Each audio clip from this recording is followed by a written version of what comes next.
ஒரு அமைதியான காட்டில் டீக்கு மீக்குங்கிற 2 பூனைகள் நண்பர்களா இருந்தாங்க. அப்போ ஒரு நாள் அவங்க 2 பேரும் விளையாடிட்டு இருக்கும் போது அவங்க கண்ணுல ஒரு பெரிய ரொட்டி துண்டு பட்டது. ஏய் டீக்கு, அங்க பாரு, ஒரு பெரிய ரொட்டி துண்டு இருக்கு, வா நம்ம 2 பேரும் போய் அதை சாப்பிடலாம்.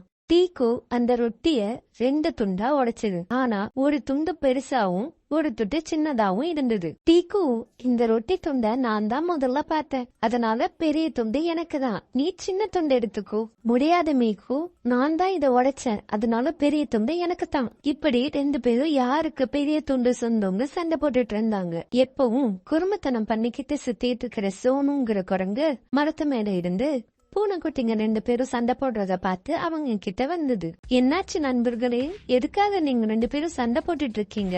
இங்க பாரு சோனு, நான் தான் முதல்ல இந்த ரொட்டி துண்டு கண்டுபிடிச்சேன், அதனால பெரிய துண்டு எனக்கு தான் வேணும்னு நான் சொன்னேன். ஆனா டீக்கு அவனுக்கு தான் பெரிய துண்டு வேணும்னு சொல்றான்.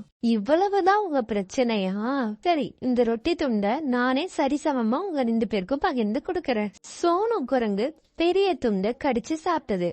ஆனா இப்போ சின்ன துண்டை விட பெரிய துண்டு இன்னும் ரொம்ப சின்னதாவே மாறிடுது. இப்படியே சரிசமமா பிரிச்சு தரேன்னு சொல்லி சோனு குரங்கு எல்லா துண்டையும் சாப்பிட்டு முடிச்சிட்டு அங்கிருந்து வேகமா போயிடுது. சோனு குரங்கு சொன்னதை கேட்ட 2 பேரும் ரொட்டி பிரிச்சு சாப்பிடலான்னு அவளா காத்துட்டு இருந்தாங்க. ஏமாந்து போன நண்பர்கள் இருவரும் அவங்க 2 பேரும் சண்டை போட்டுக்கிட்டதுனாலதான் அவங்களுக்கு அந்த ரொட்டி துண்டு கிடைக்காம போனதுங்கிறத புரிஞ்சுக்கிட்டாங்க. இனிமேல் தான் கிட்ட இருக்கிறத பகிர்ந்து சந்தோஷமா வாழணும்னு முடிவு பண்ணி அங்கிருந்து போனாங்க. என்ன லட்டூஸ், உங்களுக்கு இந்த கதை ரொம்ப பிடிச்சிருந்ததா? நம்ம மறுபடியும் அடுத்த கதையில மீட் பண்ணலாம். பாய்.